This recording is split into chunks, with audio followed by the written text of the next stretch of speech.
we'll have to. It is live.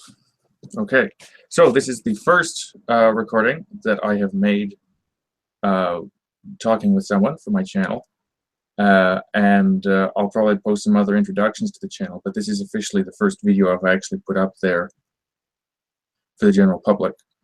And I'll put a bit of information in the information under the video, but first of all, I thought it would be good to talk about why we are doing this. Actually, if you don't mind, what I should do is mention how why I contacted you. I'd been interested for the last number of months, increasingly, in trying to understand what you might call trans issues, and longer than that, for years, I've been interested in. This is, but I'm just saying this is more for the viewers than for Ollie already knows some of this stuff.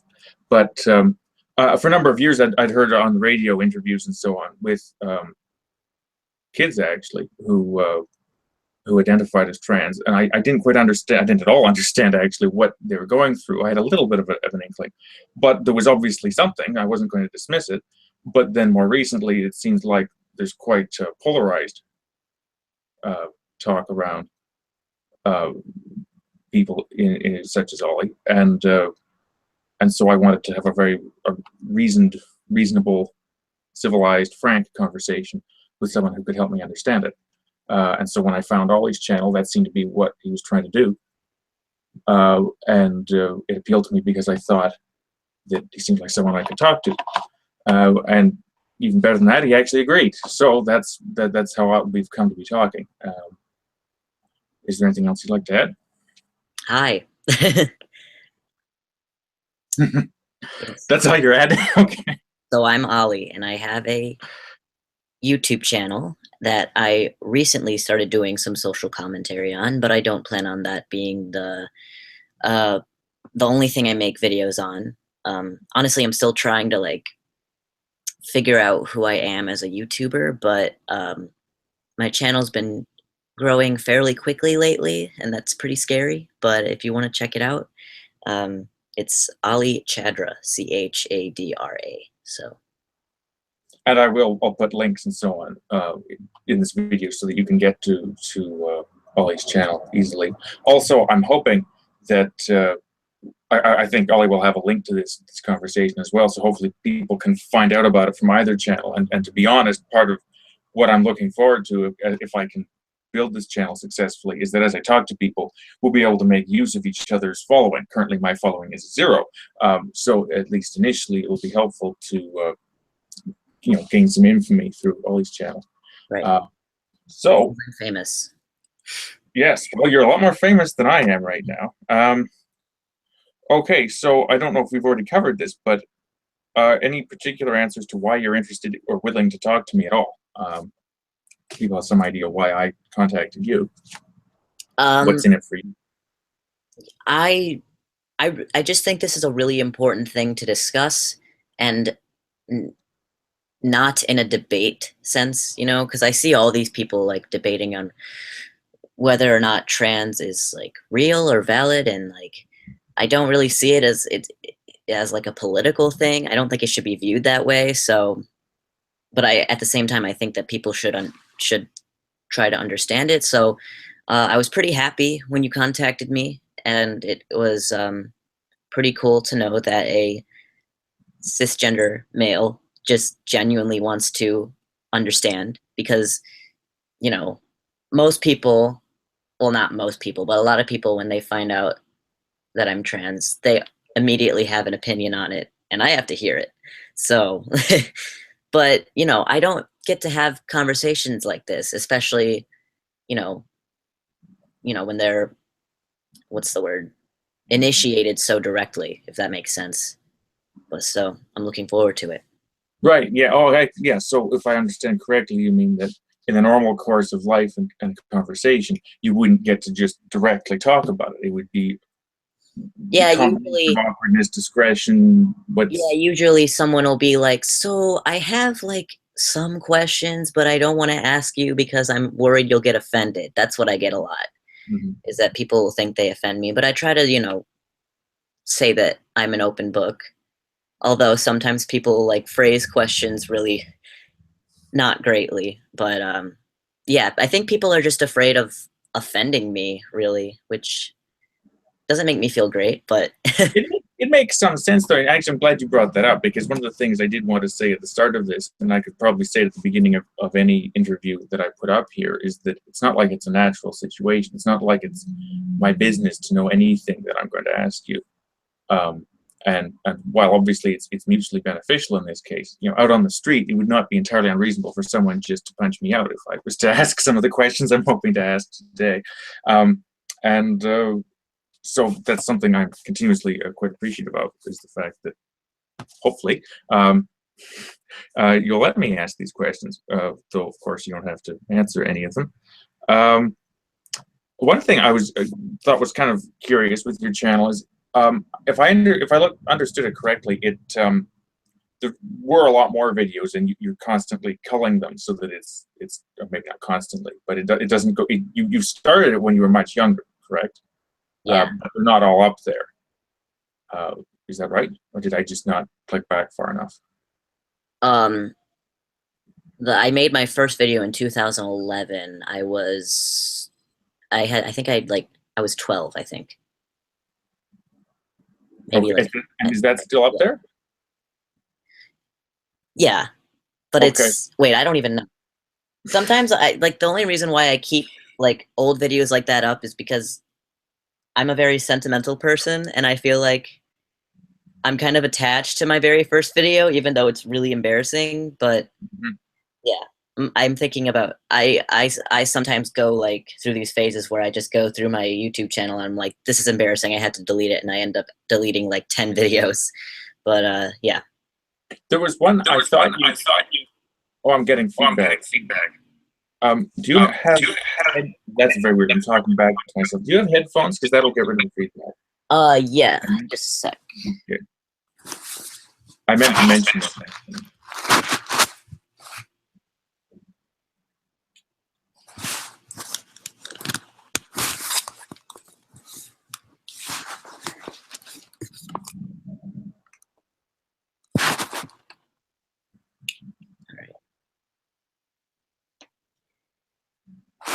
Okay, good. Good, that's working. That also reminds me of something else that might be apparent now, is that we both have never done live um, YouTubes before. So if it's a little bit Yeah, I've wonky never. in the technical department, that's wise, because we don't know what we're doing. Although I have to say the quality is perfect compared to some of our other attempts. I have no complaints whatsoever. Yeah. Oh yeah, I know what I was saying. Is that there was a video? I'm hoping I'm allowed to talk about it. That I believe you've taken down recently. I think you called it "My Fetus Videos" or something. Which Yeah. I was very informative for what I'm interested in, because it showed you well before transition as well as currently. Yeah, I And made that video a long time ago, and it was like when I made it, I was not out as trans either. So but I mean, nonetheless, you can definitely see a change in presentation, at least. right, right. Yeah, Yeah, I found it. I was watching it just on my own one night, and I found it actually quite moving to watch that, because partly just because I had the sense of there's a lot of history in that. It's like watching home videos, even if you don't know someone. yeah. Like I made it because I thought people would find it funny because people back then I had like a very different way of like what my videos were. It was more for like comedy, but like I remember when I made that video, I watched it like a lot. Like I watch my own videos sometimes, not because I'm a narcissist, but because I'm like self-conscious. But that video, I watched that video so many times because it was really a trip to see how much I had changed. And I Mhm. wasn't even like I didn't even think I was trans really. Maybe I did. I think I had like I did kind of, but I wasn't out. And like I'm sure if I made like a chronological montage like that from that time period to when I was like 16 to now, it would still be trippy. But yeah, I'm glad you brought that video up. I took it down. I I don't know, because I plan on doing like for my 1 year on testosterone, I plan on doing like a montage like that where like I take pictures from like my childhood up until now. So I'm probably gonna make that one better. But yeah. No, well, it was definitely quite. I wasn't sure if you took it down because you got too many people telling you were out of your mind. And there was one top comment there, someone who was being more polite than that. But it was certainly an interesting experience for me anyway. Oh, right, I know what it was. You mentioned comedy, but I was actually curious about that because you've got at least one stand-up clip there, and it's Yeah. not like you in hiding out in your room doing it. It's actually somewhere where people were willing to listen to you. Yes. I thought was interesting, and I thought with some success. Like a lot of comedians, I don't even find funny, so it seems promising to me. And I imagine you might have a lot of material to draw on, either now or in the future. Is that something you've kept up at all? Yeah, I'm actually doing another stand-up special this month at the same festival. It's called Yes Fest. It's this little festival that we do in my town where, you know, we have stand-up comedians, musicians, poets, and I do it every year, and I do stand-up. I really like it. I haven't really gone to any real clubs, like comedy clubs, to do stand-up because, to be honest, I find it very intimidating, but I definitely want to do it at some point because, you know, the Yes Fest crowd is a very easy crowd. Um, Well, I'm curious why it's called a Yes Fest. oh, I don't know. Some kids from my high school actually created it, so I don't know why it's called that. It's Okay. catchy though. I like it. It's funny too, though, because earlier, maybe it was a year ago now, I just on a hunch was Googling to see whether I could find any open mic comedy clubs. It had never occurred to me that it would be a thing. Yeah. And then it occurred to me that it would. And I live fairly close to Toronto. So I thought, well, that would be an interesting thing to do. Go far enough away that nobody knows me and try it out. So I haven't done that yet. There, they only let you talk for 5 minutes or so. So did they have to test you to let you in? I think you got 15 or 20 minutes to go for, which is a long time, I thought. No, they didn't because I did stand up in summer of 2015, and that was my first time ever doing it. So I did it in front of some people who are more experienced with that, and they, you know, gave me some tips on how to improve. And but this year I just went up, and this year I'm just gonna go up and yeah. Hmm. So do you completely wing it? Do you have sort of ideas that No, you're no, I don't wing it, but I tend to procrastinate things, and like I have a little less than a month now, but I tend to wait until like a week or so before the actual event to actually start writing, and it usually turns out okay. Like I write down like a ton of ideas, and then I scrap the ones that I realize I can't do anything with, and then you know, I don't really do anything that unique when it comes to preparing stand up, but yeah, I'm surprised that I've gotten like a fairly good response from doing it because I have bombed on stage before, but that was doing a sketch comedy thing. That was like, man, that was like 3 years ago now at the same festival. So how many different comedy appearances have you had or done or made? Well, when I was in high school, I did, we had a sketch comedy club, Oh, and right. I was in that from freshman year to junior year. And then um, the sponsor of the club, I guess, I think resigned, and we couldn't find a new sponsor, so we just didn't do it again. That was kind of a bummer. But we would do this thing called Sketch Fest, which is where you go to Chicago and we go to this stage called Stage 773, and we do a show. And that was always really, really fun. But I think I actually like stand up a little bit more. Um, I'm not exactly sure what it is. I feel like I feel like it's more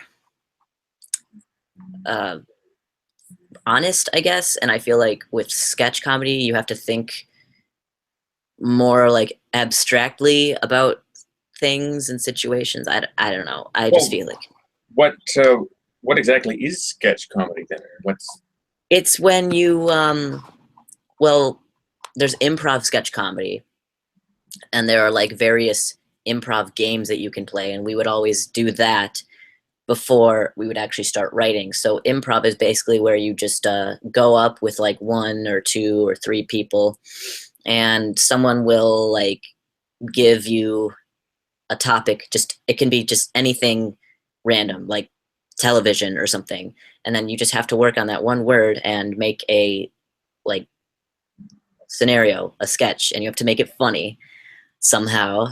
I don't know how I did it, but I did that. And so sometimes they would just be not funny at all and not go anywhere, but sometimes they'd be really funny and be like, hey, like let's keep that idea and like maybe write a script for it. Um, I'm that's wondering if what go on. Yeah, I was just gonna say like that's how I preferred writing. I'd rather like do improv and then go off of that instead of just like trying to think of an idea right on the spot, if that makes sense. Right. I'm wondering if what you were saying earlier about what you preferred about stand-up would be that it's it's less of a performance, and you can just, as you say, it's less abstract in the sense that you can just say whatever you want to say as long as it's Yes. Yeah. I feel like I think it's also because I'm someone who prefers to work more independently. Like even though I am a very agreeable person, uh, I don't I don't really like teamwork that much. I prefer to do projects and things like that on my own. So that's probably a reason why. Hmm. Okay. Uh, I I do some. I don't do any comedy stuff yet. And maybe never will. But I have done some a number of musical shows, which I sort of alluded to in our previous conversations. Yeah, I Um, actually listened to some of it. oh, good. I was wondering. I wasn't going to Yeah, ask you to, but I was. it was pretty good. And that's something too where I found I really like to make it as unlike a performance and as simple and personal as possible. So I can see that with comedy perhaps as well. Yeah. Um, okay, I think that I wanted people to get to know us a little bit before we talk about the main subject. So at this point, it's entirely up to you how you want to. Just to be, well, I have my notes over there in case they didn't pick that up. So that's what I'm doing. Um,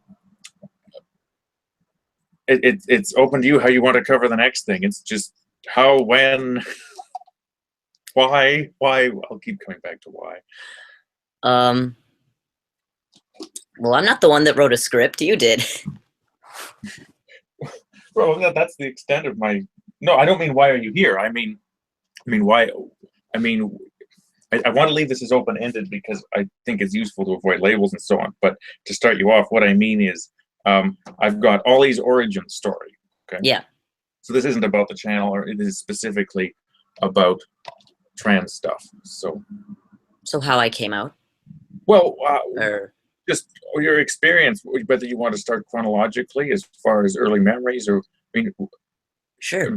I'm just to put it another way. There was a time where you very much looked and sounded, and I presented yourself, and I think, stop me if I'm wrong, considered yourself to be a girl, and now you don't. I would So say, what happened? I would say with that, the most feminine I ever presented myself was in my freshman year of high school. And I remember consciously thinking, it wasn't even subconscious. I would think, I need to dress this way and I need to wear makeup every day because I am going into high school and there are a lot more boys here and people start dating in high school and I need to get a boyfriend. So like that was my mindset when I was 14.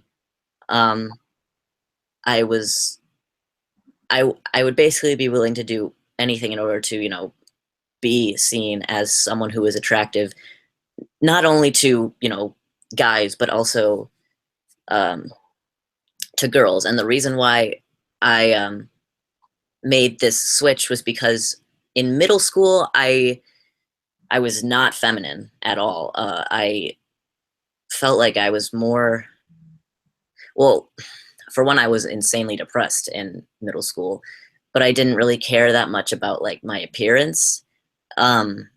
So, you know, being super feminine was not something that I was really thinking about. Uh, and I also wasn't into dating in middle school. So it's arguable that when I was like being more masculine in middle school, that I was being closer to myself. So that's interesting to think about, actually.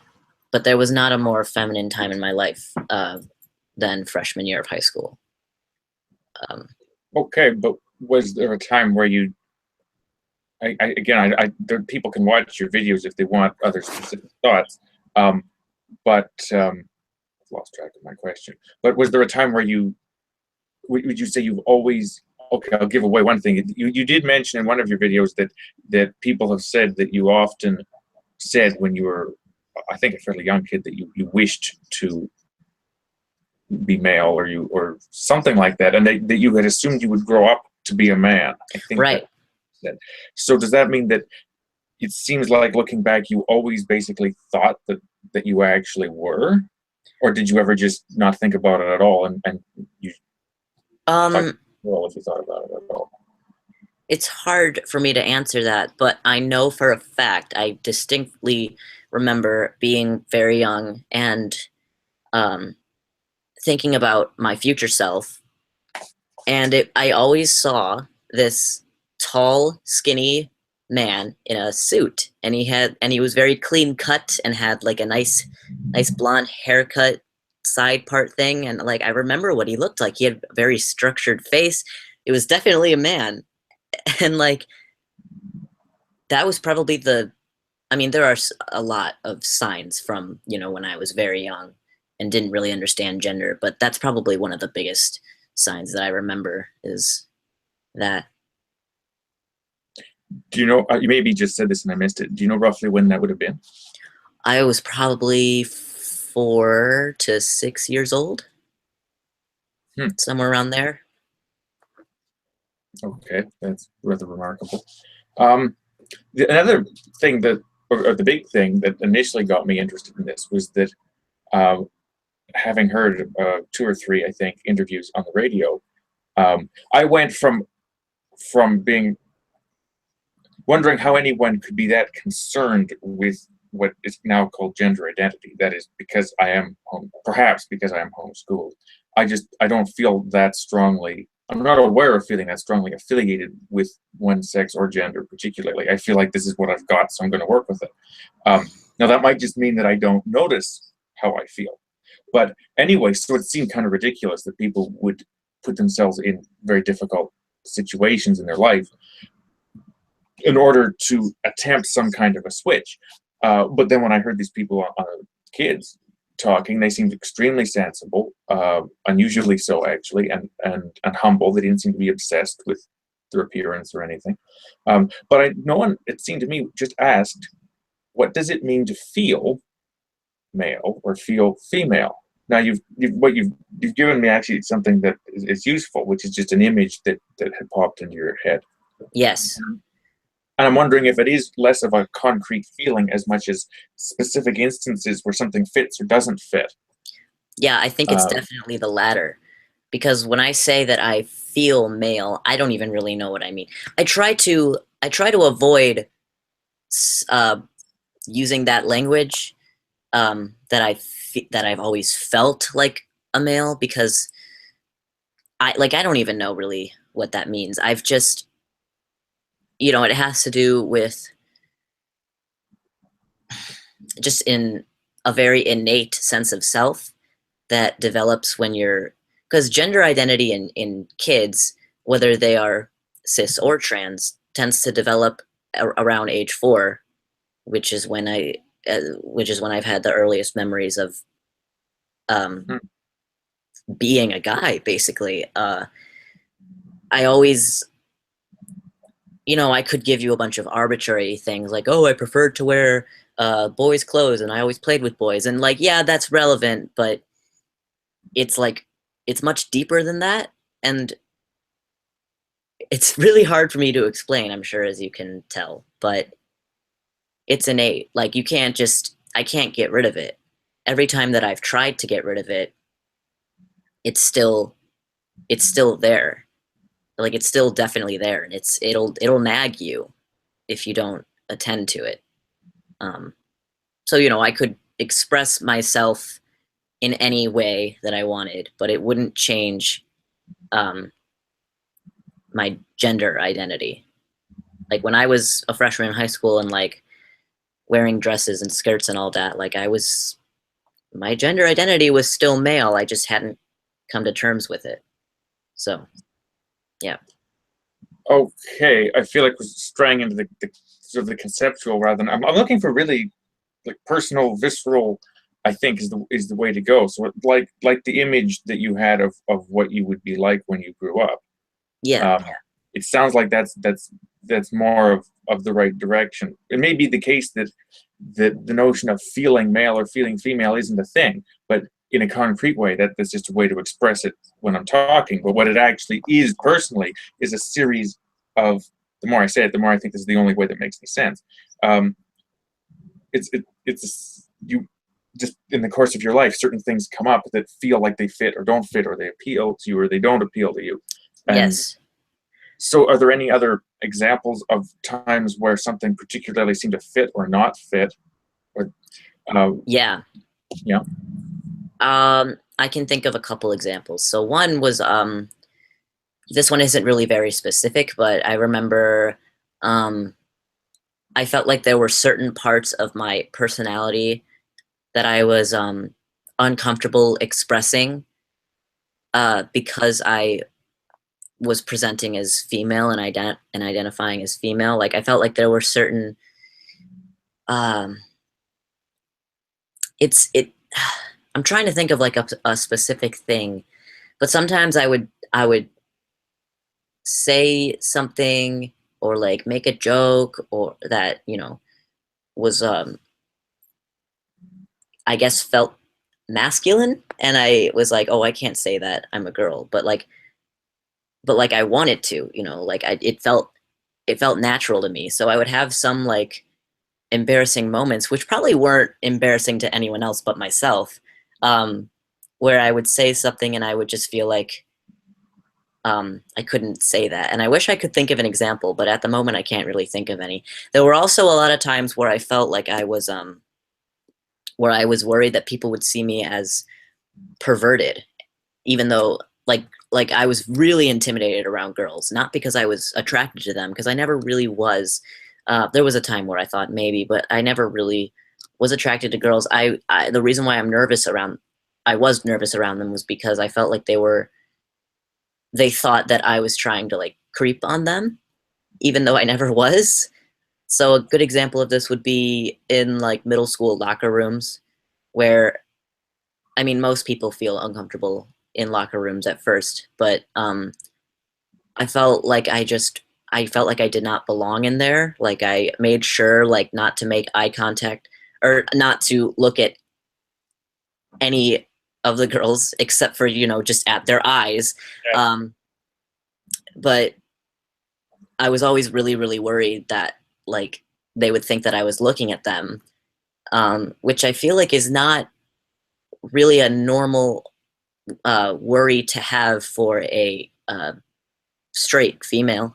But Yeah, I would make that assumption, but I'm not in a good position to know for sure. I should take a poll after I'm done here and ask some women yeah, I know. the best way I can describe it is that I just felt like I shouldn't be in there. Like I just felt like I was violating a space. So That's interesting. Any other anything? I recall in your video, I think it was, yeah, it was how I knew I was trans, which to me was a lot less definitive than the title. It more sounded like how and maybe this is just the way it came across to me, but it seemed more like much more of an exploration than an absolute knowing. But anyways, that's beside the point. yeah, We can look about that. But you mentioned it seemed like a bow tie was very significant to you, which I that's didn't. yeah. That was one of the things where I'm just watching. This isn't helping. I'm not getting this at all. Yeah, I try not to talk about like clothing when I'm talking about how I knew I was trans, because clothing is such an arbitrary thing. Like, there are women who wear masculine clothes and are still women, obviously. And here I am saying, like, oh, that's why I'm trans, when, you know, no, that's not why. But if you want me to elaborate more on the bow tie thing, I will. Is that? Well, I'm curious to know, first of all, whether the thin male figure in a suit, or I think it was a suit that you were imagining when you were a kid, whether he had a bow tie. No, I think he just had a tie. Okay. Yeah. I thought it's funny because you know, it's not like a bow tie isn't necessarily the pinnacle of you know, masculine garb nowadays anyway. Yeah, I never really considered myself to be like super masculine, you know? Like, I mean, in some ways I did feel very like, if I was hanging out with a group of girls, I always felt very alienated, and in those moments I felt hyper masculine. Like, when I was Right. hanging out with girls, I felt hyper masculine. Yeah. But even to this day, like, when I hang out with like guys, I feel like the little beta male. Yeah. Because really, like, I can be kind of flamboyant, but I always had like an aesthetic, you know, like an aesthetic that I wanted to achieve, that was not just like an androgynous woman, because I just thought I was that for a very long time. And I tried very hard to be okay with that, but I just couldn't. It's just more like a clean cut, preppy guy, I guess. And so the bow tie thing, when I first went out in public wearing a bow tie, I felt it's so like dumb when I talk about it. I feel like, but before you go on, actually, there was something I wanted to say in your favor about the bow tie, which is that obviously, if someone's trying to say that you're just obsessing over superficial manifestations of sex or gender, then, you know, saying you want to wear a bow tie might be a perfect example of it. But that doesn't mean that if your feelings are not superficial, it could still be the case, it seems to me, that clothing would matter. it So, does. Another really significant thing was my hair. And I think I explained that in my How I Knew I Was Trans video, as I had cut my hair once before in 8th grade, and I felt fine with it, but I decided to grow it out because I was going into high school and I didn't want to be the odd one out. But then in like sophomore year, I was just obsessed with the idea of cutting my hair. Like, I had to do it. I thought about it every single day. There were times where I almost just did it myself, like just in the mirror, just with like a pair of scissors, and just cut my hair. Like, I came very close to doing that sometimes. And this was at a time where I was not independent, and I still had to like ask my mom for permission to do things. And I guess looking back on it now, I could have just like went to the barbershop and just done it and just gotten in trouble for it. But I would just try so hard to convince my mom to let me do it. And you know what's funny is she would actually say, like, because I guess I was sort of talking about my gender a little bit, and that kind of disturbed her. And she said, like, what if this is just the beginning of your transition to being a male? And I was like, what? No, that's absurd. Like, but kind of was, because when I cut my hair, it was like, I don't know, I felt free. And that's really cliche and cheesy, but I don't know how else to put it, man. Like, so that was pretty significant for me. it's interesting. Now, another area where I think it's certainly an argument that has crossed my mind, and I think other people's as well, and I'm not making it as an argument right now, but is that if what I used to think was, well, maybe I'm going to say these people, I hope that doesn't offend anyone, are very self-conscious and very, let's say, attuned to various cosmetic or other expressions of gender or sexuality, and so they're obsessing over it, whereas I can, you know, try on makeup once or twice, I can throw on a dress, I don't feel like I have to be one thing or the other. Do you have any thoughts on that? Because you obviously are quite aware of yourself. I am, and I don't really like that I'm hyper aware of myself, but It makes your videos better. It makes them smarter, I think. yeah. Oh, I guess that's good then. Um, I feel like I don't know, I find it hard to wrap my head around, uh, like when I see trans people, and I know this isn't really what you're talking about, but I kind of think this is an interesting subject. When I see trans people say stuff like, my clothing doesn't dictate my gender. And it's like, well, yeah, you're right. But if you identify as a trans guy, why are you wearing makeup and presenting yourself as a girl? Like, why do you not care about that? I don't understand that at all because they're carrying with themselves an essence of femininity that they're presenting to the world and like on Instagram and whatever. And they're still saying that, they're a trans boy. And sometimes they'll like dress masculinely. They're pretty androgynous, but yeah, I always found that uh kind of, I don't know, odd. Like I didn't really understand it. Yeah, well, what I'm just thinking now is it almost seems like, as is often the case with these things, like it's flipped. Because really, what I would think, the way I would, again, not that I'm trying to make an argument, but the way I would question that is, and it's just what you said, is if what does it mean to be trans? Doesn't it mean to feel or think or whatever that you, in many ways, prefer to be the opposite, I would say, sex? If that's the case, then why would you dress up as the original one? Which seems to be what you're saying. Um, Yeah, I try not to question people or judge people, but like I think it's a pretty reasonable question. well, it's only a question. I mean, that's the thing, is I'm not actually particularly interested in convincing anyone. That's just the Yeah. question. I think it's important for people to be able to ask the questions and hear the questions, just so that it doesn't get pent up, because I think that's more likely what would make people at least be mocking or dismissive of Right. such people, or worse, is Yeah, if you pulled it in. it used to offend me. Sometimes it still does. I don't know. Maybe if I'm in a bad mood, it offends me. But like, it just kind of feels like they're like kind of not taking it seriously. Like they're just kind of wearing it as a fashion statement or something. Um, I don't know, because I would assume that if you're wearing something that accentuates your female features, that you don't have dysphoria. And like, I think you need to have some form of dysphoria to be trans. Like, I don't know. I don't really understand why that's up for debate. Like, Well, I think this is, and probably we're drawing from the same material here, because for the last 6 months or so, I've basically been spending way more time than I should on YouTube watching well, they're all, I would say, young. Uh, I don't know, is trans tubers a term, or can I claim to have invented it? And is it a good one or a bad one? it's fine. Yeah, I know what you mean.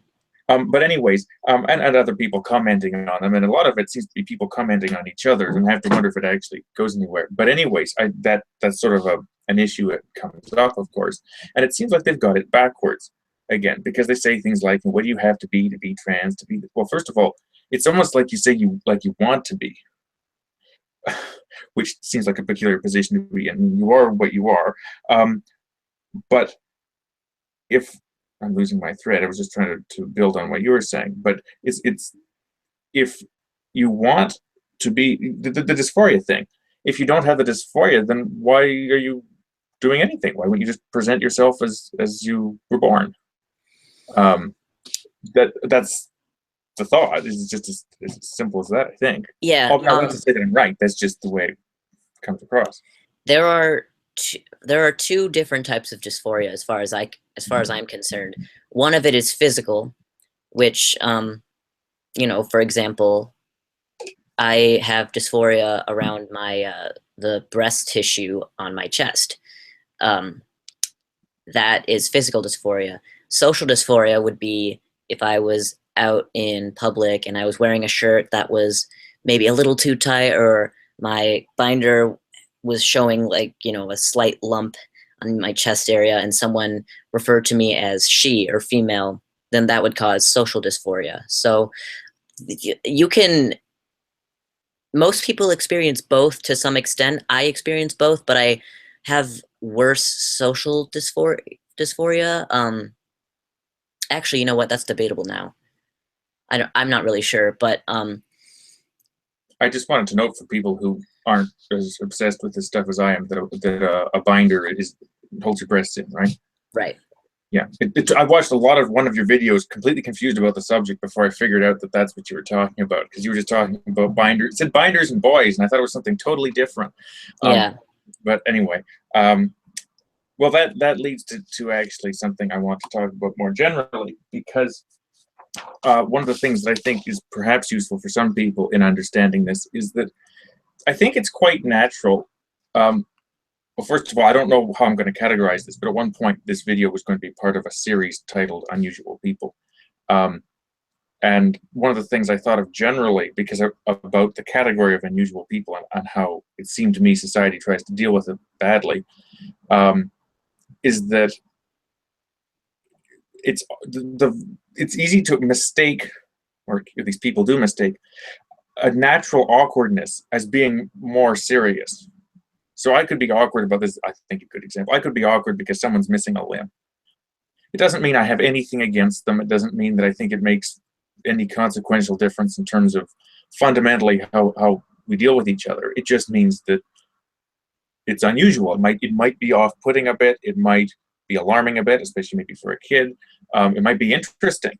And so what I wanted to do partly with this is just talk about some of the details, possibly gory details, that that people might be sort of quietly obsessing over, so that they can put that out of the way and just focus on the person. Did you want to say something? Because no, go ahead, actually. Oh, okay. So what I was going to say is, as far as physical dysphoria goes, I was trying to understand that, and I was watching a video. It's I think I've only watched a couple videos by Chloe Arden on YouTube. Who I don't know what's going on now. I only watched a couple a while ago. But anyways, the point is that I'm going to say something people won't like, but she at this time was just transition. I think it was purely dressing differently. I don't think there were hormones involved. But anyways, the point is that isn't Chloe Arden a trans girl? Yes. Okay. Did she like transition back or something? I don't actually know right now, but the point is that, well, I mean, we should talk about this more now. When I say she, it's because it was right at the point where he was becoming a she, and I just feel very strange identifying someone as one or the other at that point. That's nothing personal. That's just how it strikes me, and we can talk more about that if you like. Okay. So how would that relate to me? Wait, so you mean like if you're unsure about someone's gender? No, sorry, no, that wasn't my main point. It's just that the point is that one of the things that Arden was talking about specifically was being disgusted by her body. Yeah. And now, I want to stop here because it is hard for me to say her. Okay. That's why I'm making more of a thing about it, even though it's absolutely not making any presumption one way or the other. That's just how I feel. It's not a stance I'm taking. I also have. Is it because you watched more of her videos pre-transition, so now since you have that idea of her in your head, of her as a boy, now it's kind of hard for you to like translate that, I guess? Because it was just the one, and because I suppose I'll just say she, so that it doesn't throw a wrench in anything. Because the subject was body, male body, too. Mm-hmm. And it just feels weird to be talking about someone's male body and say she. Okay. But again, I'm not making this is something I'd like to talk about later, is the pronoun thing, which is both somehow petty and profound, it seems to me. So you just find it awkward to say something like her penis, you know? Yes, although it's kind of interesting to mix things up like that too. But the point that I was trying to get to through all this was that that although she wasn't being specific, she was talking about looking at her body and being disgusted. And so Yeah. I came, and so this is trying to help me. I found this useful in trying to understand what is this. And so I just came up with this question, this phrase, which is Frankenstein's penis, because I'm wondering if that's what it felt like this weird, this, because I can imagine that, even though I don't have any. Yeah, for me, it was my physical dysphoria isn't that horrible. It's worse at like sometimes, but I don't feel disgusted when I look at my body. I don't think that's the right word. I think it's just like right now I'm not wearing a binder, and I've been like kind of self-conscious of that the whole time. It's I don't really man, I don't even know how to describe it. It's like my experience with dysphoria seems to be a little bit less painful than other people's experiences. Like some people, like they just can't even, like they can't shower with their eyes open because they just can't stand to look at their body. Like I can look at it, it's there. It's just weird to me. Like it just feels like it's not mine. Like I feel like I can't really embrace it. So Can you help me with that anymore about it not feeling like it's yours? I just never felt a connection to it. Like I never thought that I was. I don't know that I feel a connection to mine. I mean, I'm not trying to make an argument. I'm just saying. I don't know. It just feels like it's.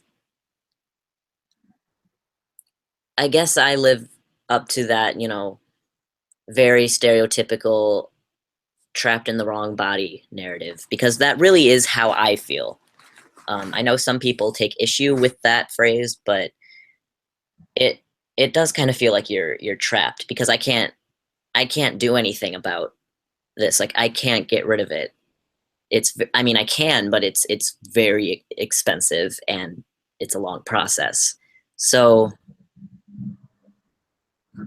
I don't know. It just feels weird and confusing to look at my um, female characteristics, we'll say. I kind of like the trapped in your own body thing from the if it's partly at least if it's making the case that you actually have a female brain, which Yeah. seems to be a thing, at least in part. I should say a male brain stuck in a female body. I have to wonder if I had a female brain stuck in my body, if I'd even notice. And obviously that might annoy people, and I could be totally wrong. But the reason why I say that is because I think there are aspects about my personality that, to me, appear to be more feminine. Well, everyone has, no one's personality is entirely feminine or entirely masculine. Like everyone has some, traits of the opposite gender, we'll say. Mhm. But to me, it's not really about. Oh my god, this is so hard to explain. But like, it was my personality, but it also wasn't. Like, there's a difference between like having a masculine personality and having a male personality or a male gender identity. Because I'm not just like a masculine woman. You know what I did actually right before I came to terms with the fact that I'm trans? This is kind of random, but I just thought it was interesting. I just did this thing that was just really, really simple, but I did it for a really long time, like 45 minutes. I just looked in the mirror and I stared at myself, and I think I was naked, and I just kept saying, I'm a girl, over and over and over again. But then I would stop saying it, and then I would say, I'm a boy, and then I would compare how I felt like after saying each of those sentences over and over again. And I don't know how to explain how I felt that like saying I'm a boy felt so much more organic to me, even though I was looking in the mirror and seeing like, Thanks. yeah, Hmm. yeah. So that was kind of random, and I think I don't think I answered your question, but I thought I'd bring that up. You proved that you weren't totally repelled by your body, I suppose, since you've been No, looking in the mirror for 45 minutes. yeah, like I don't think I never felt disgusted. I never felt like I wanted to harm my body. Like I know that self-harm is a very common thing in the trans community. I mean, I've struggled with depression, but it wasn't really related to my gender, and I never really self-harmed. I never had any like violently painful feelings towards my body. What have I got? Does that matter? That doesn't really matter. Oh, one of the things that I emailed you as an example question was I want to run this theory past as many people as possible. It's not that grand a theory. I call it my Trendy and Taboo theory. It seems to me that unusual people, particularly those who are sexually unusual, are put by others into the category of taboo and trendy, kind of like sex jokes, which to me signifies a lack of complete processing. This makes it hard for people to see such people clearly and spreads a sort of teenagerly fog around the issue. Does that do anything for you? Yeah, it definitely does. And I know what you mean by like the sex jokes, like, you know, the whole thing where like you hook up with someone and then they turn out to be trans and it's like, oh my God. But like, yeah, it's definitely less taboo now, especially in the past few years. And I don't really like Caitlyn Jenner that much, but she is kind of to thank for that. Like, I don't think that we would have paid so much attention to trans people if she hadn't come out, because that was crazy when she came out. Mm-hmm. Like, but yeah, I feel like when I hear people like talk about trans issues in kind of a raunchy way, or like make a joke about it, like I know it's just a harmless joke, but it kind of makes me wonder, like, how does that person really feel about trans people, you know? Like, I know I shouldn't really care, but I'm curious. Like, I don't know. Yeah. What I wonder though too is whether even people who, this is entirely speculation, and which is why I'm running it past you, but whether even people who are very who claim to be very for trans rights, let's say, I don't know what the best way to put it is, whether they actually have worked through it, because even though in some ways it seems like it is or can be presented as a simple situation to understand, and that's what the way I would say these radio interviews were presented is, oh, so around this age you just started to feel you were in the wrong body. Well, that's not an explanation. And I mean, not to say that it might not be a good idea for society to accept that as an explanation, but that isn't actually an explanation. I think that makes sense. Maybe it's because some people can relate to it, but in a different way. Like, not feeling comfortable with some aspect of your identity can be relatable to lots of people. So maybe that's why maybe that's how people who are for trans rights think about it. Because, well, I think in a reasonable sense, I'm for trans rights. It doesn't mean I understand at all what's going on. yeah. But I'm more specifically thinking that I wonder whether there's a lot of work yet to be done for people this goes back to my unusual people as a category generally, is that you can generally feel, okay, sure, everyone should be treated all right, but it doesn't mean you've actually come to terms with the details of each particular case. I mean, I choose the example of someone with a limb missing as something where it's visual, something's unusual, and you feel a whole bunch of things that may have nothing to do with them. Like you could feel disgusted, you could feel afraid, again, especially as a kid, maybe. You could be interested, and all these things, if you rush too quickly to just treat them the way you should, partly out of fear because you don't want a socially awkward situation, then I would think many people would miss, or would feel that they'd done everything they should, when actually, as far as really understanding the person, as far as really working through the feelings relating to them, they haven't done anything. Right. Yeah, I sometimes feel like when I meet new people, or when I make new acquaintances and they somehow find out that I'm trans, because I usually end up telling people once I feel comfortable with them. But I don't really like to, because I feel like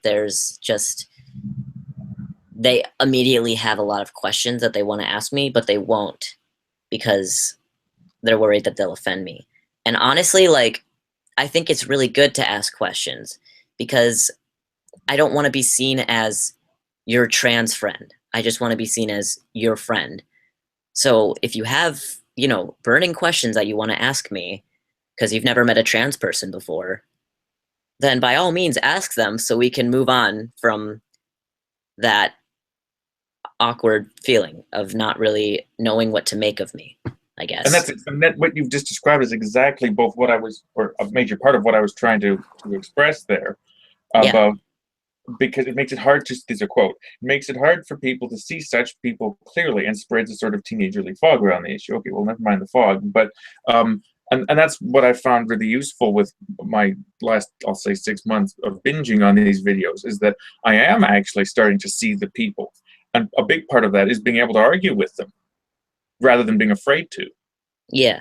And it's interesting that actually, I'm not keen on the various phobia this, phobia that terms, but to me, actual transphobia is being afraid of offending you. It's being afraid of talking about it. It's seeing it as so tight, as seeing all the issues so tied up with you that I don't see you. Now, obviously, it is you in a sense, like you're talking about your identity, so it's not like it's a separate issue. But as you say, you want to be seen as someone's friend, not their trans friend. Yeah. So sorry, that's why I sometimes don't tell people. I like to be stealth, as we call it, which is where, you just don't tell anyone and you just are seen as a cis guy. That kind of thing sounds pretty appealing to me. But at the same time, I feel like me being trans is still a part of me that, I mean, it's a big part of my life. I wish it wasn't, but it is. And so when I'm living stealth, it kind of feels like I'm not really being my true self. So it's a little bit uncomfortable. It's weird. It's like I can never be happy. Well, it's a rough position to be in, so that might be particularly hard to be happy, I would think. I mean, obviously, I like when people read me as male, a cis male. Yeah. Like, it makes me feel good. But if I was, let's say, like, making friends with someone, and I started talking to them, and like we were getting along, and they had no idea I was trans, I probably would tell them eventually, because you gain a sort of trust with that person. Yeah, and I also don't really like telling people, because you don't know how accepting someone's going to be. I mean, if you've read some of the comments on like Milo Stewart's videos, or even my videos, people are like insane. Like, I get comments of people saying like I'm gonna find you and I'm gonna like choke you out. It's like, whoa, buddy. Like, so like, what if I run into that person in real life? Like, it's kind of freaky. Sure. I do wonder how much of that is the internet more than people. I mean, obviously there's people doing it, but have you ever met anyone who, I mean, maybe not that extreme, but who you really thought they had the wrong attitude? I don't know. I haven't met anyone. No, actually, yeah, my brother. My brother is not really doing well with this, but that's a family member. I've never really met like a just any Joe Schmo who was like, "Oh, you're trans, ew." Like, I feel like most people aren't that bold, but when you're on the internet, you can just say anything to anyone. Right. Well, and that's another thing to address too, is that a lot is dismissed again as, you know, transphobia, say, and it's done in other areas too. But and first of all, it's phobia isn't really the right word, and it's such a buzzword it makes me ill. But as far as the actual what it's actually trying to talk about, there are reasons to be disturbed. I think it doesn't mean they're logical reasons. It means they're more emotional or visceral. I mean, for example, I'm going to put this bluntly because I think it's beneficial. You pass, as they say, quite well, I think, at least on my screen. And there's quite pleasant. But you see people who are, or at least I find, unnerving. Like it's this weird combination of features. And it just adds a whole other level to it. Never mind any of the social issues, never mind any of whether there's any particular definitions of gender you're supposed to accept or anything. It's just, it seems wrong. And it's unfortunate for those people. But that's something I don't think you're really allowed or supposed to talk about. And yet it's... I think you might be talking about trans feminine people who are born male, because they have a much harder time being accepted in society. I am very grateful every single day that I'm not a male to female transgender person, because oh my god, I would have a terrible time with that. But yeah, they seem to be less accepted, and the reason why I think that is because this is going to sound very social justice warrior-y, but it's just a theory. You're going to say what I was about to say anyway. Go ahead. I think that straight men seem to be the most unnerved by trans women, and I think this is subconscious, by the way, but they are afraid of the trans woman maybe hitting on them and them finding the trans woman attractive, knowing that like she may or may not have a penis. We don't know. And also, I think when people think of trans women, they kind of think of like a tall, burly man with stubble in a dress, which is you hardly ever really see that. I mean, when you're on estrogen, that gets rid of your stubble and your body hair. And I'm not really that familiar with how estrogen changes you. I know it doesn't really change your voice that much, but you can do like vocal exercises to change it. But I think that's definitely why. And also, men are much more protective, let's say, of their sexual orientation, particularly heterosexuality. And I know that sounds like, you know, someone who would say like, "Oh, toxic masculinity," but I don't believe in that. I think that's bullshit. I think certainly some do. I mean, a great study for me was taking a bricklaying course, because I got to work with people I wouldn't normally, a group of people I wouldn't normally work with.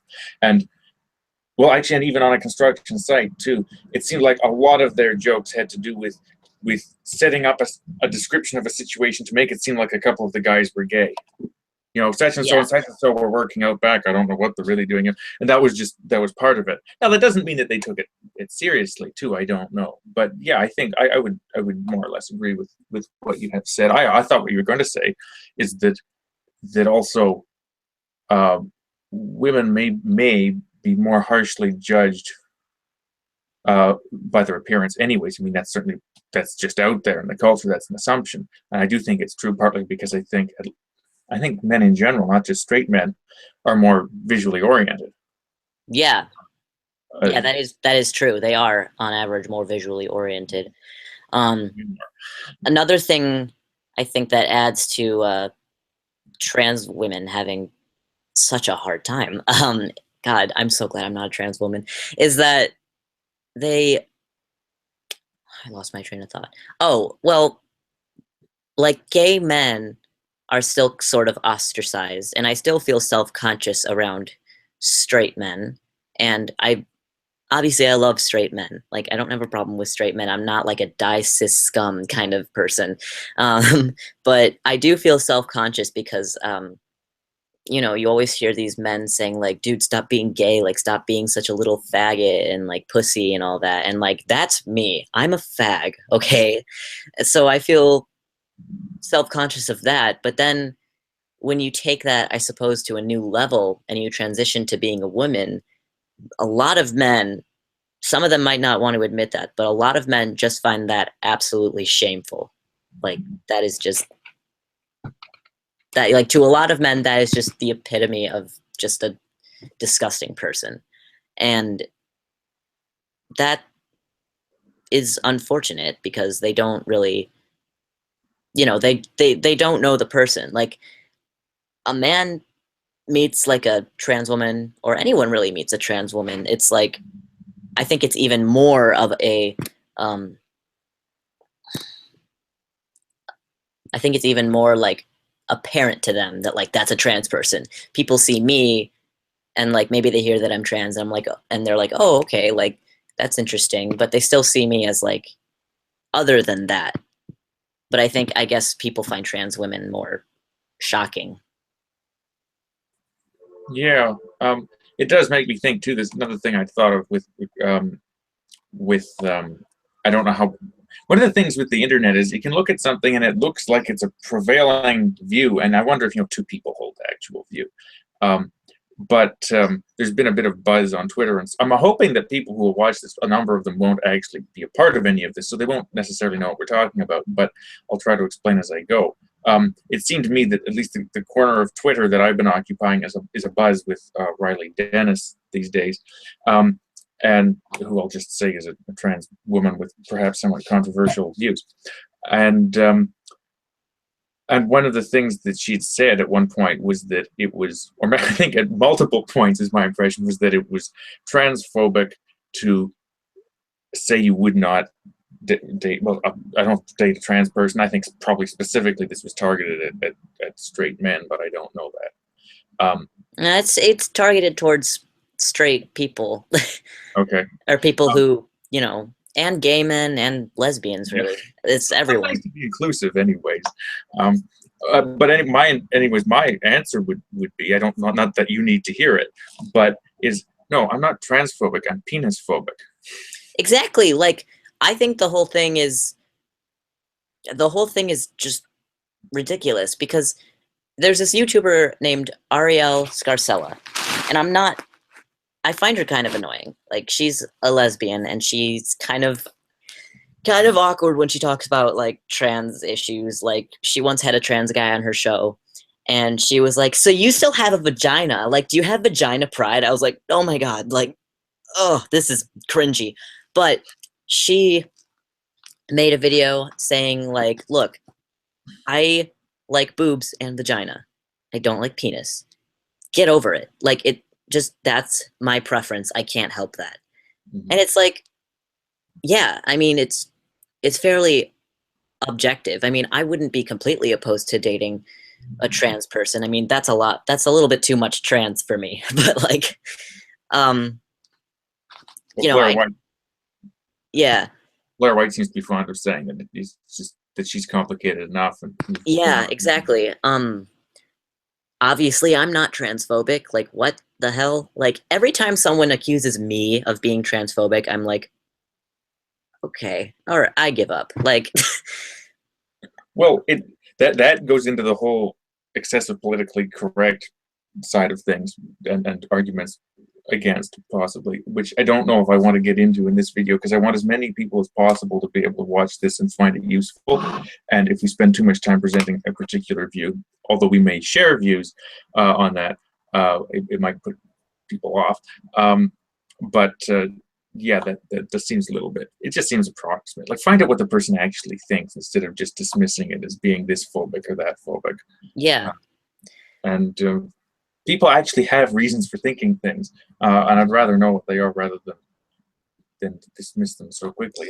Well, Riley argues that your genital preferences are rooted in subconscious transphobia, in that you are equating people with penises to being male and people with vaginas to being female, which, like, okay, yes, like, I'm a man and I have a vagina. Like, yes, there are cases where people are trans and they have genitals that are associated with the opposite sex, but it's definitely not unreasonable to associate penises with men.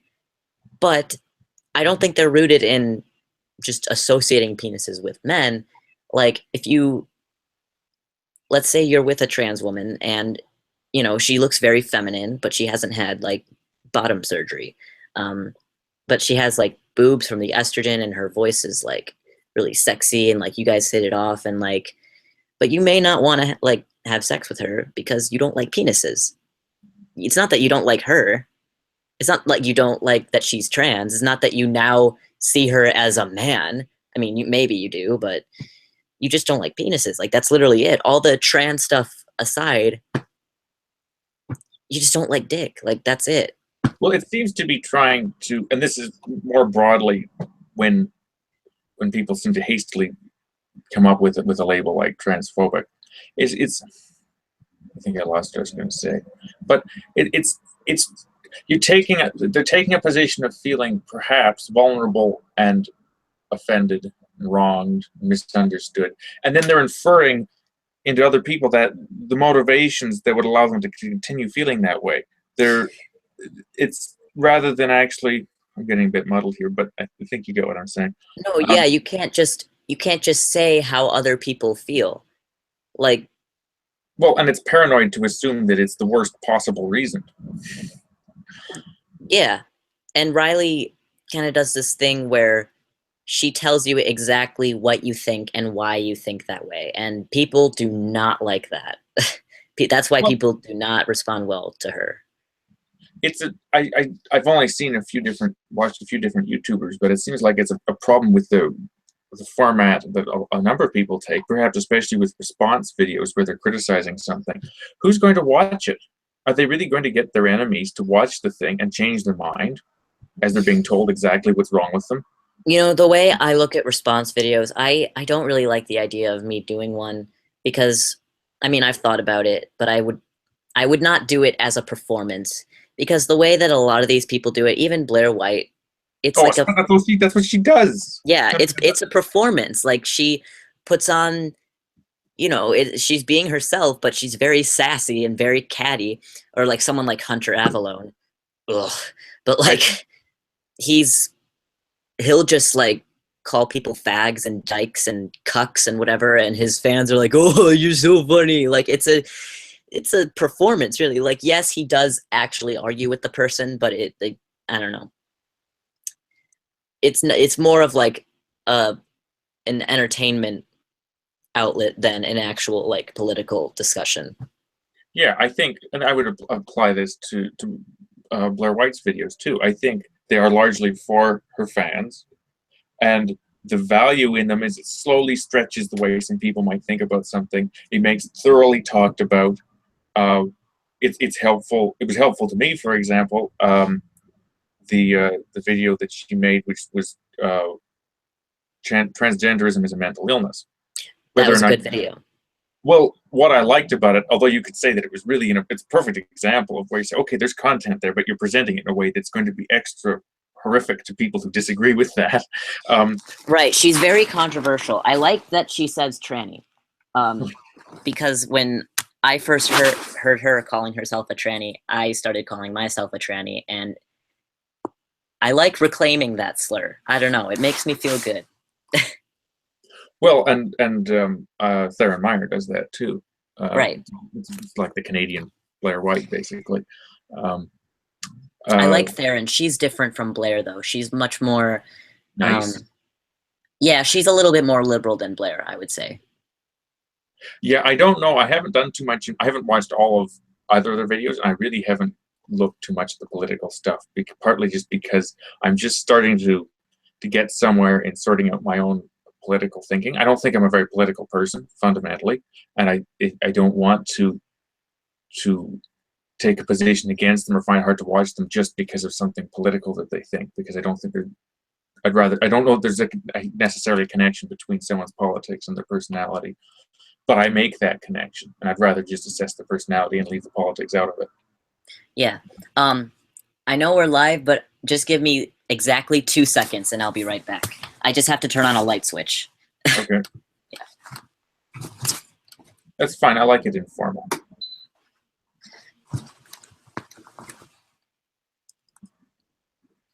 That was awkward, but I had to like turn on the power in my room because my laptop is dying. So. Oh, I see. Okay. Yeah. Well, the other thing is we've gone longer than I had initially intended for the first half. I think this is going well. Do you want to actually stop the recording? I can check to make sure it worked, and then we can reconvene either in 15 minutes or so, or on another day. Okay. Or would you rather just keep on going? It's up to you. You just do it all in one part? Yeah, and it looks really good. In the past, the recordings looked exactly like like it did when we were there. So we could do that. We can always do it again if it turns out it's terrible, but I think it'll be fine. Yeah, I think it would be too. We can just keep going. Okay. That's all right. Yeah. No, I am a bit tired, but talking about this is waking me up. Yeah. Yeah. Well, it's definitely an interesting subject. Not that I feel awkward saying it's an interesting subject, since in part the subject is you, but I think you know what I mean. Yeah.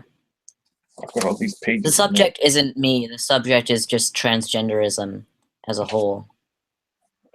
Another thing with the word transgenderism, a lot of people take issue with that term because it makes it sound like it's like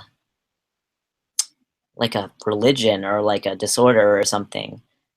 But like, what else are you gonna call it? Like, it's talking about a very specific way of life. Just say transgenderism. I know a lot of people use it negatively, but... Oh, I never heard of it. If you say religion, I never thought of it that way.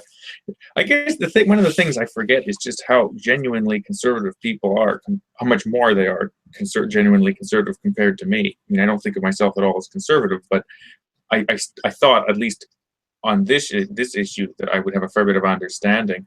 But every so often you make a reference to things that people have said that makes me think, no, I'm much more liberal towards it, just constitutionally. One thing, though, that you bring up that is interesting, I do find a lot of the words to be problematic, but you have to use words unless we want to spend some time inventing new ones. Yeah. But one thing I want to spend a lot of time on, I want to make sure that you didn't think I was vile before I talked about this, was how do you think of it? You mentioned that transgenderism to some people makes it sound like a mental disorder. And we've also mentioned the Blair White video where she said precisely that. How do you think of it? I actually wrote an essay on this recently. And I said that technically, yes, it is a mental disorder. And you want me to pull up the essay and just read like the last paragraph? I'll be a lot more coherent. Sure.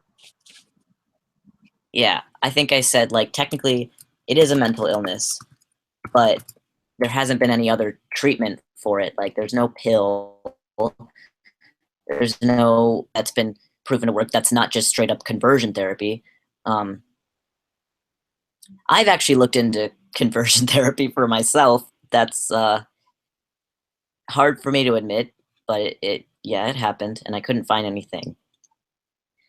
Well, that's all right. Go ahead. Okay, so here's the last paragraph. To answer the last question, should gender dysphoria be considered a mental disorder? To me, most signs point to yes. It is abnormal, it causes distress to the patient, and in some cases it can be dangerous to the patient if it goes untreated, by causing suicidal thoughts or actions. Since it is a mental disorder, we should not be discussing this topic in a political or religious manner. This goes for both sides. Mental illnesses should not be glorified by the media. Having gender dysphoria / being transgender is not beautiful or brave. Having said that, just because it is technically a mental disorder, that does not mean that we should discourage a person from transitioning if that is what they truly feel is necessary for them to live a fulfilled life. Medical treatment and research must continue to get better for transgender people. That pretty much sums it up how I think about Yeah, it. okay. Maybe I can just throw away my notes then. What I was going to do, where did I put it? And this was the part where, in my more negative imaginings, I imagined you just turning off the computer and leaving. Was I've got a progression of questions. I'll ask you the questions, but you basically covered it anyways. Okay, first of all, so the heading is disorders and abnormalities. Do you agree? Normal, abnormal, deformity, etc., need not be moral judgments. They are statistical terms. Yeah. I mean, and that is, as you say, it goes for both sides. You know, so that people might refrain from saying anything hugely. I'm just remembering people might actually be watching this. So I'm trying to think of what I'm saying here. You don't want to glorify it, as you say, probably. Right. But at the same time, you don't want to, and Blair White mentioned this too, you don't want to take something which is just a medical term and turn it into a way to club someone over the head with it. You know, Right. so it's not saying you're deformed. It's not, you know, I think perhaps because I didn't go to school, I have had a leg up in this area where I don't see, you know, weirdo, abnormal, whatever, as there aren't really big insults to me. Yeah. They're either for fooling around or they're used quite specifically. And it doesn't mean anything horrible. Yeah, another thing that people tend to not really understand is that it's not a choice to have gender dysphoria. I suppose it is a choice to transition, which, you know, people will take that and say, like, oh, well, why don't you just seek out, like, therapy to just get rid of your gender dysphoria? Like, there hasn't been any research where people have genuinely gotten rid of their gender dysphoria. That is more of that's not really something that a therapist can do for you. That does happen where people will think they're transgender and then they decide that they're not. That happens a lot more than you think it does.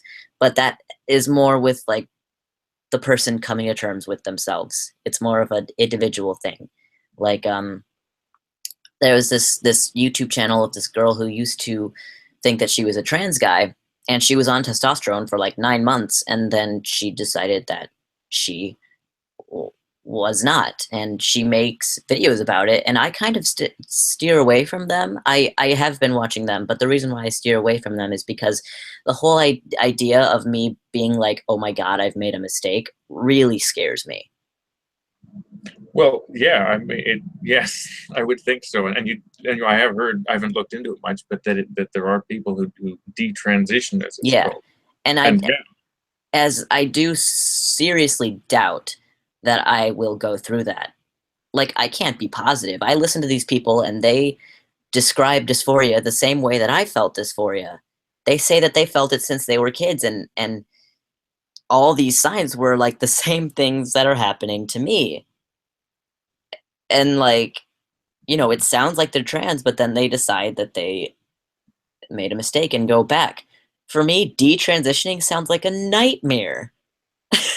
Because my voice is gonna stay like this for the rest of my life. Oh. And you know, I just every time I like think about it, I'm like, no, it's not gonna happen because like I'm not gonna grow my hair out. Like I'm not gonna wear push-up bras. Like the whole thing just sounds like absurd to me. You don't have to wear push-up bras. I know, but I can't present myself as female. It just makes me uncomfortable. It would feel like I'm going out in if I were to wear like a dress now and like go out, it would feel like I was in drag. Right. Yeah, well, do you know anything about these people's experiences once they've done the best they can to go back, where that leaves them? I mean, how do they feel a year later? They don't go back again, do they? I mean, I wonder if it's just a rough spot to be in and it's hard to find any solution. Yeah, I haven't really watched that many of the videos because, like I said, they freak me out.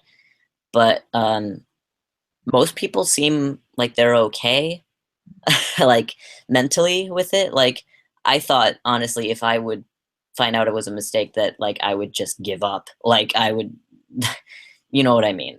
But you know, they're fine, and like they still pass as their birth gender, I guess, even though some of them were on testosterone or estrogen. But still, it sounds like a complete nightmare, and I don't want that to happen to me. Mm-hmm.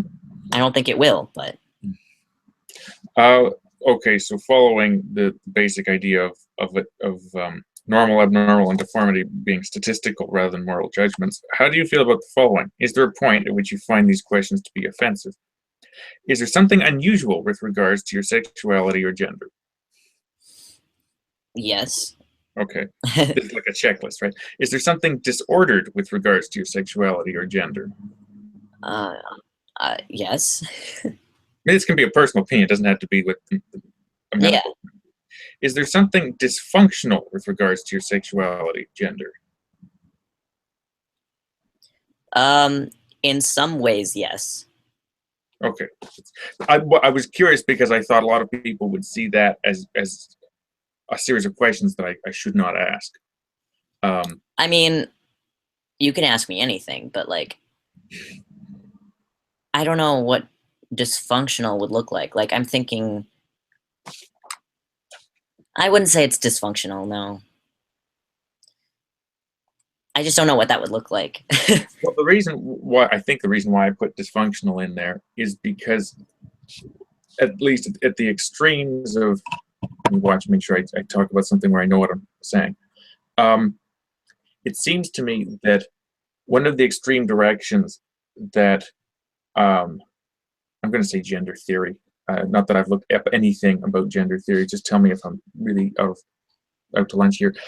One of the extreme directions is in an attempt to be, I'll say, kind and inclusive towards unusual people. It is trying to get rid of normal as a valid category, and Right. normal. And I'm plenty abnormal in other ways, but I'm relatively normal in this one. And to me, you can define normal scientifically, statistically, and according to evolution. Yeah, I think when there's a problem with the word normal is when you use it in a way to make it sound better. You know? Well, don't I have an easier time of it in this area than you? Yeah, but you may have a more difficult time with something personal that I don't have a difficult time with. Sure. Oh yeah, I have no problem with that. But when I say what is the word I'm talking about? Dysfunctional. That's what I'm thinking of. Is that, I mean, I see it as much a matter of, let's say, respect for the suffering that you have gone through and may continue to go through.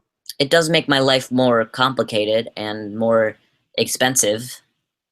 And I mean, it means, as far as, and I don't mean to be annoying or depressing, so stop me if I become that.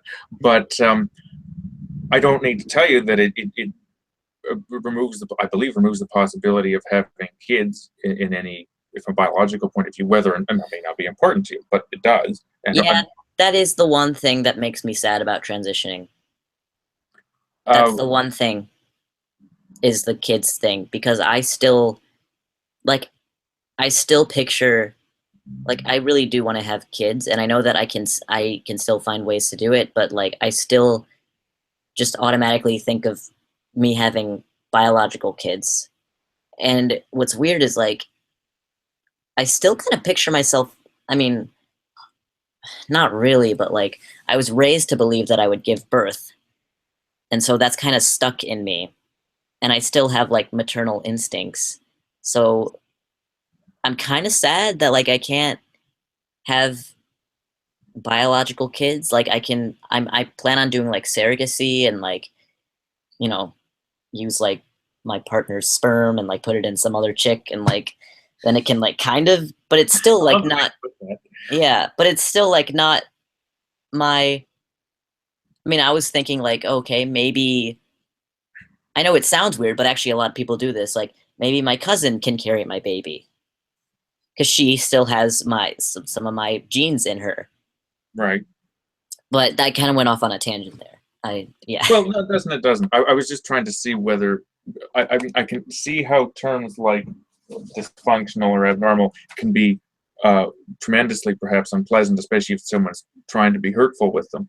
Definitely. Yeah. But I don't want to. I don't want to lose them as medical terms, for example. I completely agree. Like I try to avoid using them because they have such negative connotation, but that's what they are. I mean, I think because of people, saying that like it's a mental disorder to like try to make it look like something that's bad is it's happened too much, and now I'm getting a little bit jumbled in my words now. Well, we can always stop, take a break. Or did you mean just on that particular? No, it's just because I think it's because I've been like I'm getting like intellectually tired. Oh, yeah, I think I'm getting to that point too. Well, tell you what, I had one other thing I want to bring up, and we can call it quits for now, and then we could decide later if we want to do another segment. Yeah, I think we've been going on for like an hour and a half. Yes, that looks like it.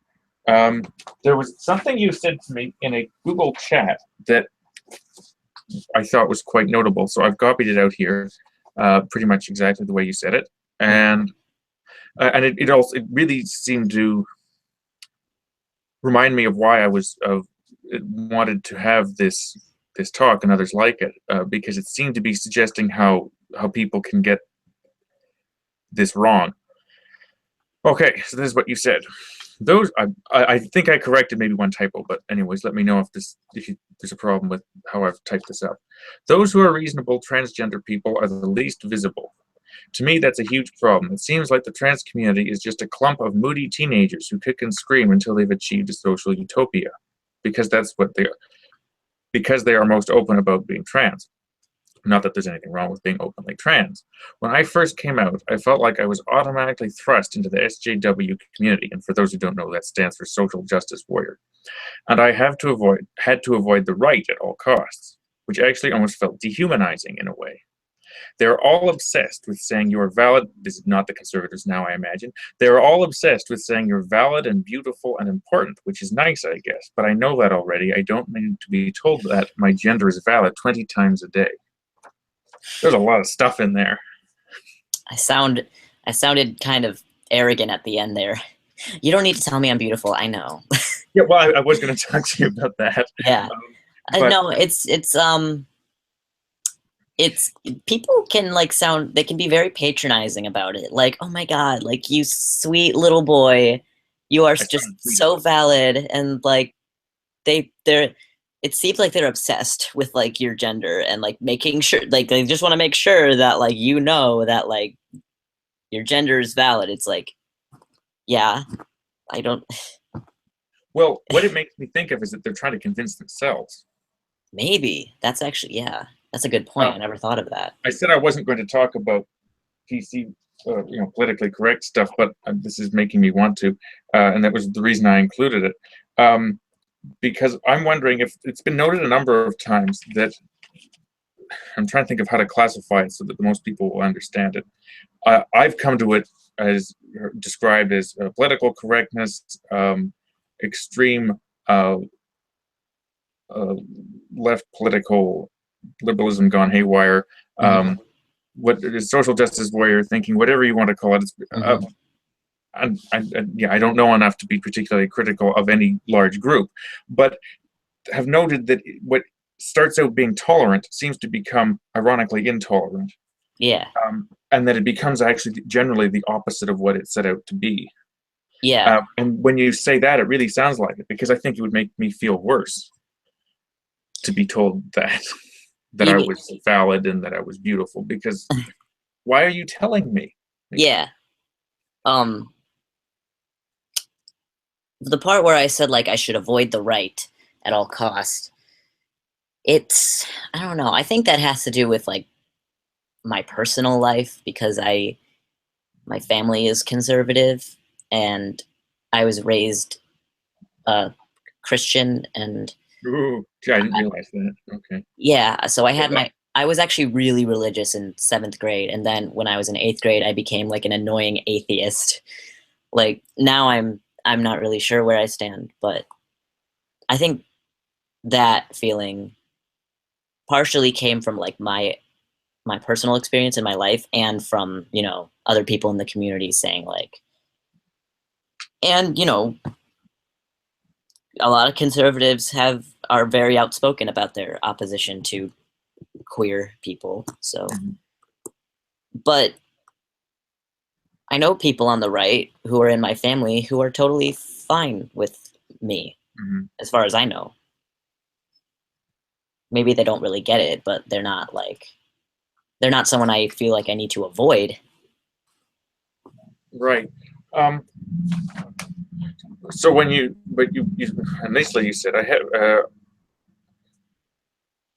that when you first came out, you felt like you were automatically thrust into the SJW community. So how much? That's something I somewhat am not involved in this enough to really worry about it, like to keep me up at night. But it's something I do worry about is that the people who are may seem the most welcoming to, you can broaden the category as much as you want, but various sorts of unusual people, but let's just leave it with trans people, that the most welcoming people may be the people who are not necessarily the best people for them. Yeah. Yeah, I totally agree with that. A lot of what Jordan Peterson says really resonates with me because he, like, whenever he talks about personal responsibility, I just get so amped. Like, and when I feel like I have all these people who are like trying to protect me from, the bad conservatives or like the toxic masculinity in the world or whatever, um, it it it it doesn't really. It feels patronizing. Like it feel like leave me alone, and like they won't leave me alone. So, and now when I speak out and question the SJW ideology, it can be really upsetting to people who are really into social justice and who are trans, because to me I'm spewing hate, or to them I'm spewing hate.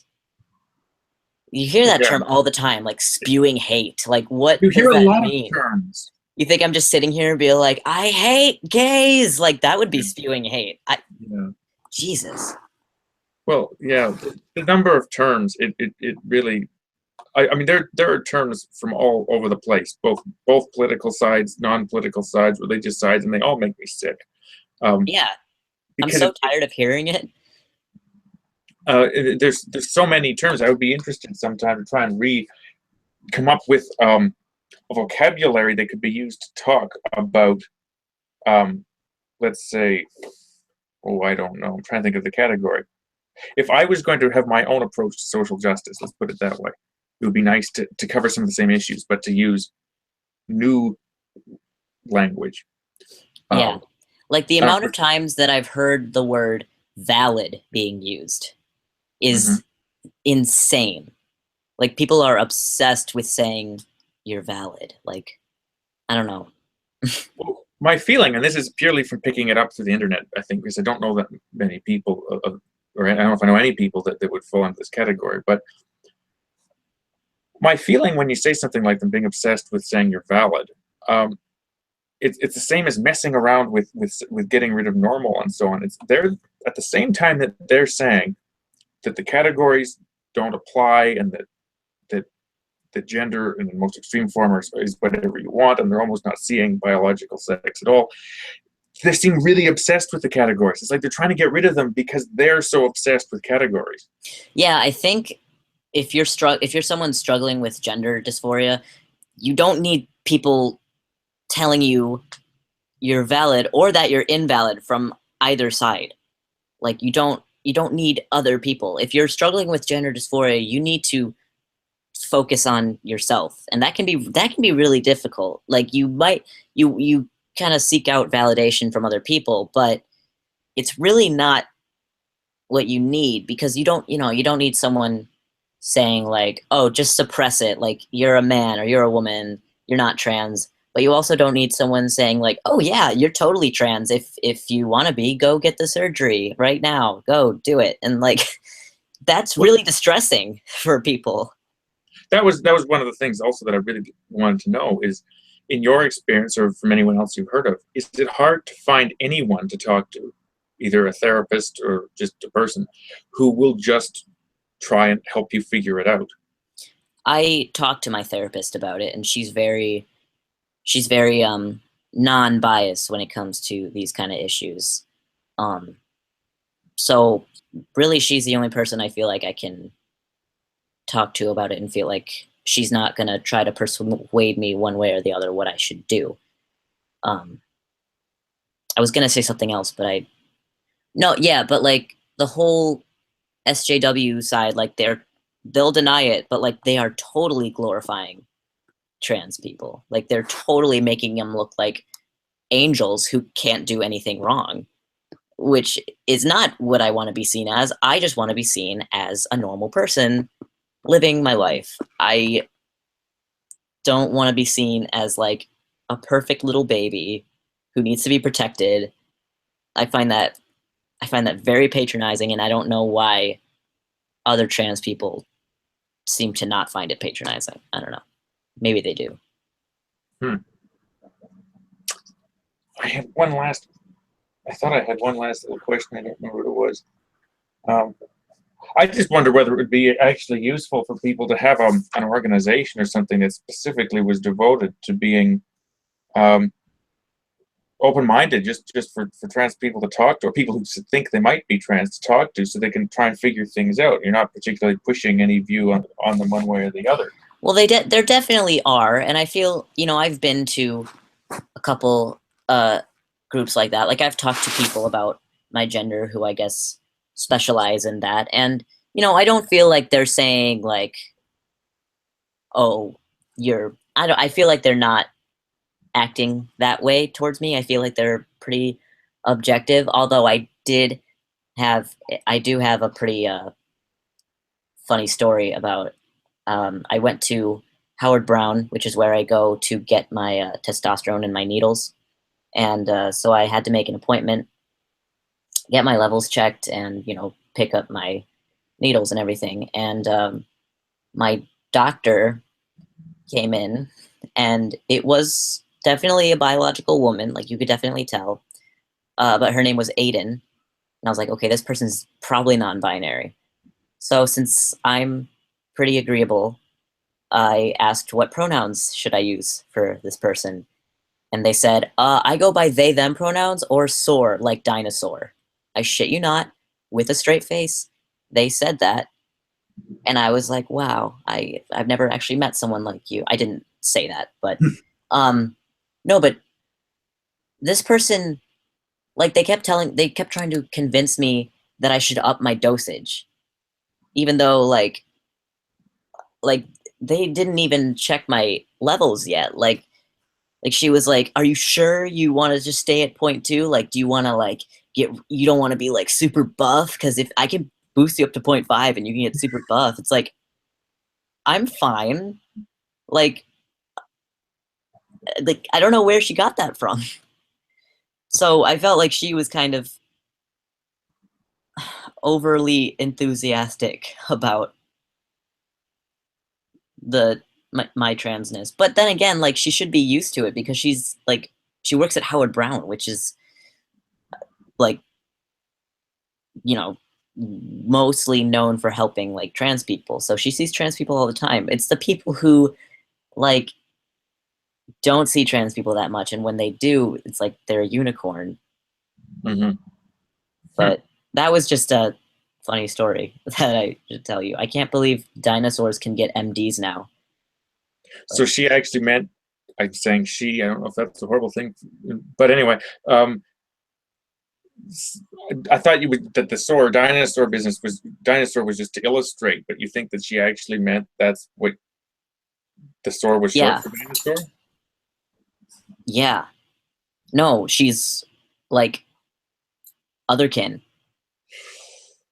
Well, I mean, who's going to work at that sort of a place? And the other problem I always think of is it goes back to your thing about the louder people being who you hear. And I was honestly, I was truly baffled when she said that with a straight face. I was like, you're my doctor. That's good. Good. Um, but like, you know, I always heard about these people on like Tumblr, but I never took it seriously because I was like, yeah, I've never met someone who is actually like that. And then I did, and she was wearing a lab coat. It was like, it was crazy to me, but oh well. hmm. Okay, well, you said you wanted to end it a little while ago, and I kept things going. I imagine that there certainly are more questions that I could get to later. I'll probably think of things. I may hear an impatient dog in the background. That was good. Do you want to leave it and maybe do a short clip later if we think of more things, or if you think of anything Um, more you want to add? Or yeah, I think we covered quite a lot. How long do you think the next part will be? oh, well, that's a good question. Tell you what, why don't we leave it at that for now? And I'll email you the questions, and you can decide whether you want to do it or not. Or we could even just talk just in emails or something to each other for my own benefit. Okay. Yeah, I don't need to put this on the video. I can end the video. Anyways, okay, so this may be the last one. It may not be. I'd be interested in doing a video maybe where I check in with you in a year or two if that was something you'd be interested in. But anyway, I'll end the video and we can talk a little bit more. So, that's certainly good. And thank you very much.